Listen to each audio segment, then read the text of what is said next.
सौरिन वो तोर कुटिया मना राम लखन दुनो आगे। दाई सौरिन वो तोर कुटिया मना राम लखन दुनो आगे। कब के सोचे सपना कब के सोचे सपना पूरा होवत है। दाई सौरिन वो तोर कुटिया मना राम लखन दुनो आगे। दाई सौरिन वो तोर कुटिया मना राम लखन दुनो आगे।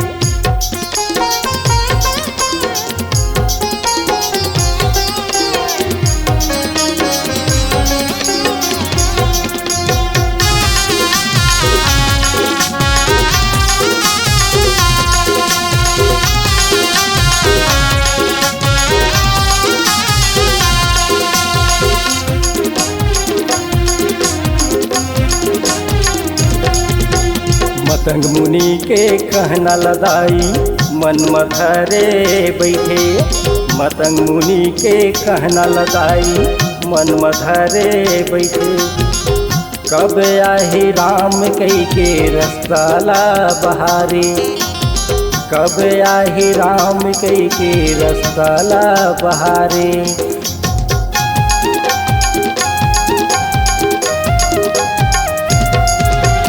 मतंग मुनि के कहना लदाई मन मधरे बैठे। मतंग मुनि के कहना लदाई मन मधरे बैठे। कब आही राम कई के रसताला बहारे। कब आही राम कई के रसताला बहारे। कब के सोचे सपना कब के सोचे सपना पूरा होवत है। दाई सौरिन वो तोर कुटिया मना राम लखन दुनो आगे। दाई सौरिन वो तोर कुटिया मना राम लखन दुनो आगे।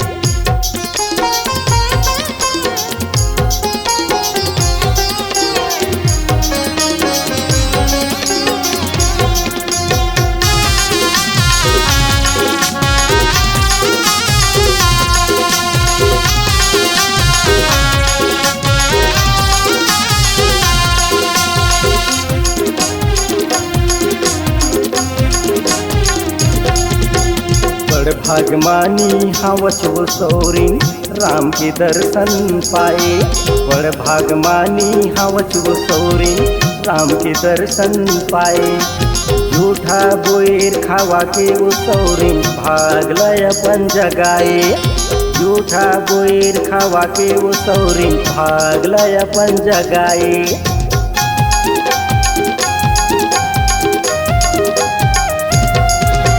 बड़ भागमानी हवच वो सौरिन राम के दर्शन पागे। बड़ भागमानी हवच वो सौरिन राम के दर्शन पागे। झूठा बोएर खावा के वो सौरिन भाग लय अपन जगाले। झूठा बोएर खावा के वो सौरिन भाग लय अपन जगाले। कब के सोचे सपना कब के सोचे सपना पूरा होवत है। दाई सौरिन वो तोर कुटिया मना राम लखन दुनो आगे। दाई सौरिन वो तोर कुटिया मना राम लखन दुनो आगे। कब के सोचे सपना कब के सोचे सपना पूरा होवत है। दाई सौरिन वो तोर कुटिया मना राम लखन दुनो आगे। दाई सौरिन वो तोर कुटिया मना राम लखन दुनो आगे। दाई सौरिन वो तोर कुटिया मना राम लखन दुनो आगे।